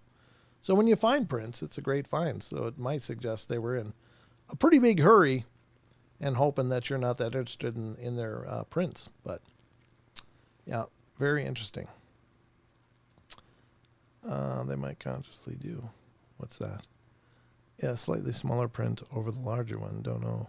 That wider bit is weird. Oh, slightly smaller print over the larger one? Yeah, I mean, it's possible. Like maybe here to here. I don't know. Yeah, it's hard to say. I mean, again, the ground seems pretty hard packed. Not really leaving a lot of information other than the basic outline of what the foot might have looked like. So good take. Interesting story. Let's go to the next one. This is also Sasquatch Chronicles blog, and this is from June 26th, today. Strange experience with 8 to 9 foot tall, massively wide bipedal creature. A listener writes, on a cross-country trek from Anchorage, Alaska to East Texas. Oh man, that's a long haul. I was detoured from my original trek from severe weather. I decided to cut west and take 101 south through Oregon and Northern California to link to I-80 and head south. Well, I spent 15 nights traveling in my homemade micro camper Ford Focus with my 2 large dogs, and we made it to the Redwoods out of Crescent City, California on April 17th, 2024, just recently. Wow. We stopped for the night right outside Jedediah Smith State Park to disperse camp in a rock quarry, and I had a weird, uneasy feeling about the place, but it was late and we needed to sleep. About an hour after getting set up with the dogs wouldn't settle, pacing and taking long sniffs in the area or in the air. And after a short while in the distance to the north, I heard deep howling and then two separate return howls much closer. I decided at that point to pack into the car for the night. I turned on an audiobook and tried to settle the dogs. 10 minutes later, my car was pelted with rocks. 6 rocks total, the last of which chipped and cracked my windshield. Oh, bastards. I took off back down to the Walmart in Crescent City. The next morning, still kind of spooked and checking out the map, I decided to go ahead through the Redwoods to Eureka and then head east to Redding up Highway 299. And I stopped at the BLM office in Eureka to ask about dispersed camping spots and if there were any requests of weird happenings or anything to be concerned about. Well, he gave me a map and directions to a few places that he liked to camp, and we carried on down the road. Every single place he recommended were closed due to pine beetle they didn't want spreading up into the redwoods. With day fading, I needed somewhere to stop, and I found myself in the famous town of Willow Creek, where I stopped at the Forest Service office right as they were closing and met the most delightful ranger who helped pick up a campground she knew that was open. She gave me some old fire maps of the area that even included what to do if you encountered Sasquatch in the forest. Well, I made my way up to Horse Linto Campground out in the Six Rivers National Forest, and this feeling of the campground was so peaceful and calm. I, as the only camper out there, was in paradise. I made dinner, set up my tent, got the dogs on their long leads, and sat there listening to the creek rush past. About 7 p.m., a solo male with a dog pulled up into in a pickup as he came in from his window, and he asked if the dogs were friendly and if I was alone. Good feeling gone. He went to the other side and started setting up, and he took a little walk to the creek and came back up to his truck and hollered over to me, and he asked if this place gave me the heebie-jeebies. I said no, and he responded with, "Well, I'm freaked out. I'm leaving, and you should too." He took off, and I stayed. At 7:45, I was still sitting there alone and had a weird feeling to stand up and walk to the creek bank. I stood up and stretched, and the dogs who were snoozing just stayed put. I took a few steps, admiring the wildflowers and the bugs flying around. As I neared the bank, my eyes started to scan upwards, and 50 feet away, across the creek, my eyes locked with a very large 8 to 9 foot, massively tall, wide bipedal creature. It felt like an eternity that our eyes locked, while looking into the eyes of my great-grandfather. A deep, rich brown, soft and beautiful, wise and knowledgeable. It was so bizarre. The craziest part was in my head came a very, very deep voice, which said, "Should you choose to stay, you are in imminent danger." I tried to scream, and no sound came out. And as I turned my head towards the dogs and run, I glanced back, and it was gone, silently into the thickness of the woods. I immediately unhooked the dogs, threw them into the car, the entire tent, and then sped back into town. What took me 40 minutes to drive up took me 9 minutes to drive down.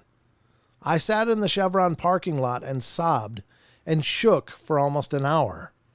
I called a friend in North Idaho and told her I was coming, that I needed to be around people. I went inside, and the clerk asked if I was okay, that she had seen me on the camera, and I told her I had a weird thing happen in the woods and that I was freaked out. She said, "Yep, weird stuff happens out there. You're welcome to sit here in the lot and collect yourself, but you can't sleep here. There's a rest area to the east that's a safe spot." I thanked her and stayed at the rest area for a few hours to rest, and at sunrise, the decision was made to drive 19 straight hours to North Idaho. Now, I'd like to say I willingly went solo into the heart of Bigfoot country. Was I asking for an encounter? No. Was I opposed? No. I've been a believer since I was a teen, and I spent a ton of time outdoors. I was raised in Idaho and Alaska. I know the flora and fauna. I know what to expect outside. And what I saw with my own 2 eyes, shocked eyes, was that it was in fact not a bear or a wolf or any other weird animal that may also be residing in the woods. I think the first night was a warning. Whatever was out there didn't want me out there.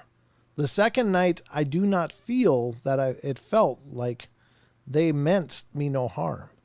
They were protecting me from something else. My experience has not kept me out of the woods. From North Idaho, I took a camp host job in the summer of 2024 season in the Northern Cascades. And as I'm writing this, I'm listening to episode 1038, The Creature at Diablo Lake. Well, there you go. Wow. I don't know. This person wasn't actively looking for it, but obviously they're interested in Bigfoot because they just wrote this in. This is like brand new. Just be careful out there. Obviously, this person seems like a Bigfoot magnet of some kind. Is that possible? Maybe if there's a telepathic part of this, maybe Sasquatch can see the auras or whatever, and they're like, ooh, maybe we glow to them. Maybe we have a light that they can see with what their eyes sense. And maybe they can see those people that are, much, much bigger presences. I don't know. This person sounds interesting, though. Yikes. I don't know what that mind speak would be like, but I imagine it everything I've ever heard of it. It doesn't sound like the usual sounds of your own thoughts in your head. Like it sounds like it's a large sound, but it's all telepathic. What an incredible experience. Wow. Very cool. So again, thanks Wes for letting us journey through your stories. My God, it's already 8:47. How do we get here? How does it happen, folks? I don't even know. It's crazy. It really does surprise me because, it sounds funny. I'm just going to find, I think this one's good. I'm going to move us over to Phantoms and Monsters for a quick story here, and that'll be about the end of the show because we only have so much time. I only have so much energy. So we'll hit this. I wonder if some people who are very skeptical, like it's a bear, it's a tree stump type, can still be hypersensitive to Bigfoot energy, but shrug it away as too much coffee or such stuff. Well, my favorite stories of any of the paranormal, Rachel, are when skeptics see something for the first time. And it's not because it's an I told you so thing, like, see, you didn't think, but look. But it's because I think it's a powerful moment when they realize, look, there's a lot more going on here. And those epiphanies, I think, can lead to some of the most motivated researchers and people digging into this stuff that there are. These people who are just fine in their own comfort zone, and then pow, something just shook them all the way out of it. And now they're just looking for answers, and they're tenacious. And not that believers existing believers aren't already tenacious, but I just think it's very powerful. And when these things are revealed to people, I think it's, another person waking up to this truth, I think is great. So, yeah. And for the rest of us that already did believe, when you experience something, it's like, yeah, I thought so. Like the first time I saw the UFO, it was like, it was huge. It was a big experience, but it was like, yeah, I thought so. Now I know. But if I didn't believe and saw that, I might need therapy, because all of a sudden the whole universe changed on a dime. And I think that's what these people experience. But the more people that believe, the more people that are going to be looking for answers. And again, that's the strength of all of this is, when many people share their thoughts, share their ideas. Although I gotta say, in the Bigfoot community especially, it's pretty cutthroat. Unfortunately, there's a lot of people that aren't willing to entertain other people's ideas. And that's kind of tragic. Well, this person said this and I follow them, so that's what I believe. And it's like, well, you've got to do some research. You got to come to your own conclusions. Listening to voices, even mine, I don't think I have the answers, and I'm not ever trying to suggest to you guys that I have this stuff sorted out. I don't. I don't think anybody does. But, to absolutely subscribe full force on what somebody says, I think is a mistake, because you're not seeing it through your own filter, and you're not coming to your own conclusions. You're just grabbing somebody's soundbite or their post, and that's now your opinion. Well, you can't learn by standing in the shadow of other people.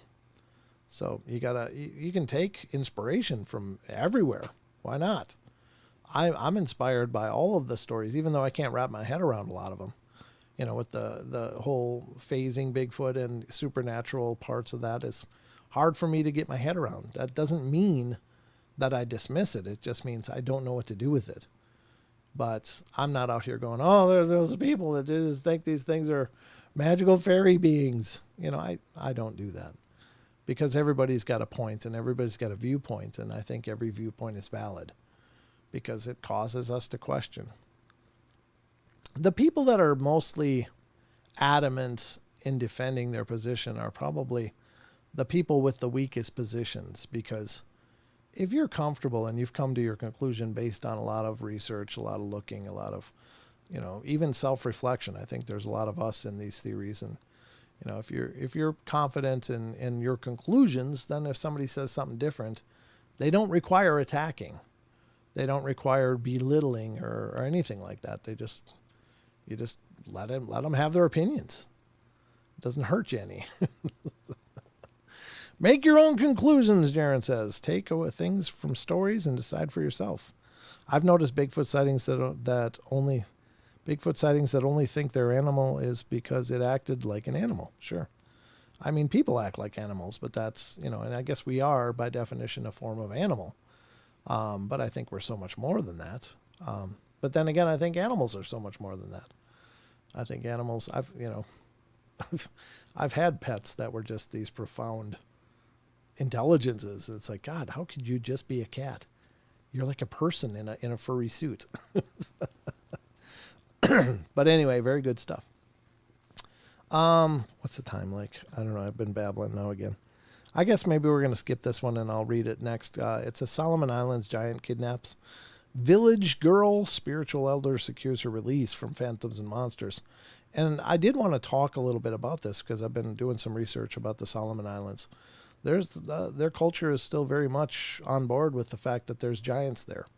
And they even have a giant chieftain who united all the giant tribes. And it's fascinating stuff. So I haven't been able to pull enough of it together and into an actual episode yet, but I think that'll be fun to dig into.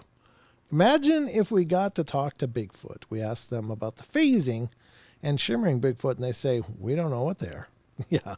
Well, that's what I've thought, is that, honestly, I've thought that some of the shimmering Bigfoots, in fact, could be those glimmermen, which is something probably entirely different. Maybe not. Maybe it's one and the same thing, but the Glimmerman phenomena is largely recognized as its own phenomena. And that's the whole, for those of you that are new to that term, that's the whole predator-looking creatures. Like, they look like the cloaked predators from the movie. Like, you can see there's a disturbance and a prismatic effect, but they are able to be invisible and just watch us. So, but largely, most of the descriptions of the Glimmermen is that they're about our size. They're like, normal human size in most cases. Not completely that, but mostly. But then again, if Bigfoot can phase, maybe that's how the juveniles, stay undetected. Maybe they just stay hidden. But whatever the case. In that video over in Mexico, the giant in that cave, do you think that's legit?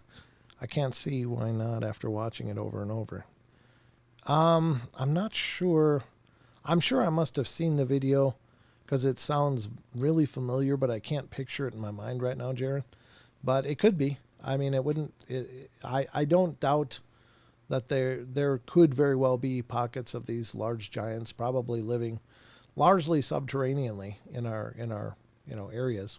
I don't think that they are always on the surface, but I think they probably come up here and do their thing and then go back to where they are, which is, I think, a subterranean kind of species. Yeah, that one is wild. If you could link it in the Discord or something, I'd appreciate it, just so I can refresh my memory. I just don't remember. It looks huge. I think I know the one you're talking about, though. I do. And if it's the one I'm thinking of, yeah, it looks huge. Could be an absolute video capture. It's just so hard to quantify because a lot of these things come out of nowhere with no backstory. It's like, even if it is legit at that point, it's hard to substantiate because you don't have any I mean, there's no, like, with evidence, there's got to be a chain of custody for it to be, documentable, possibly used in the court of law. You've got to be able to substantiate.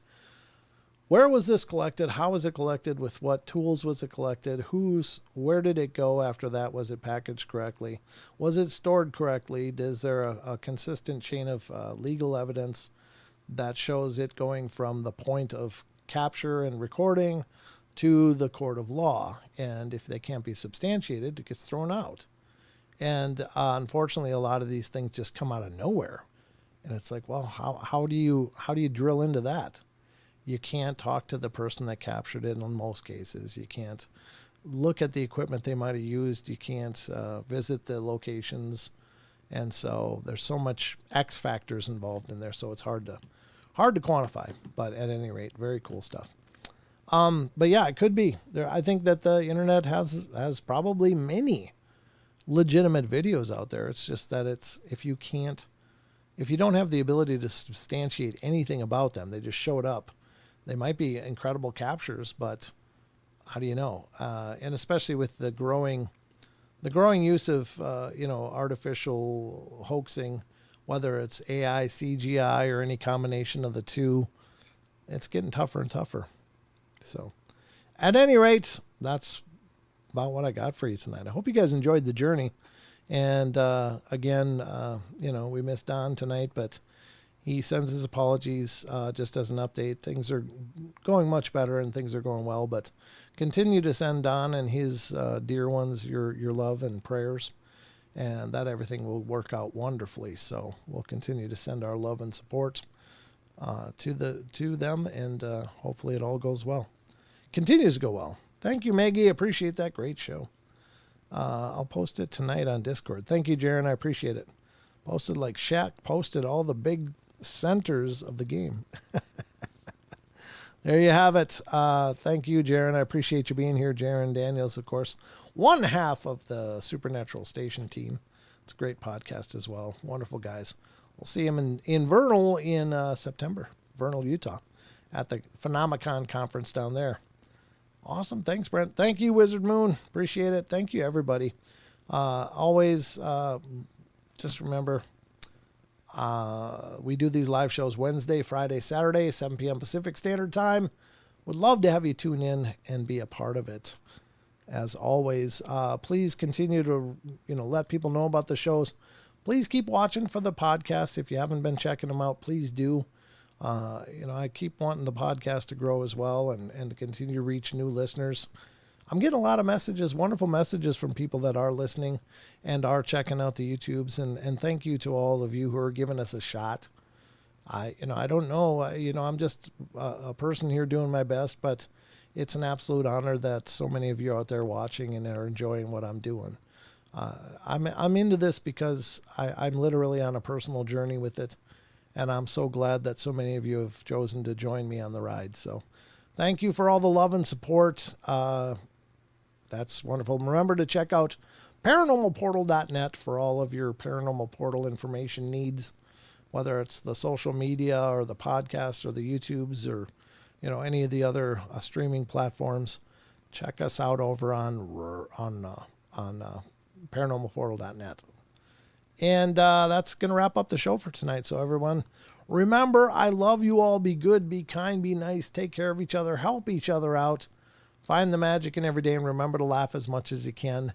And I'll be back on Friday night and we'll dig into it all over. So until then, take care of yourself. See you guys.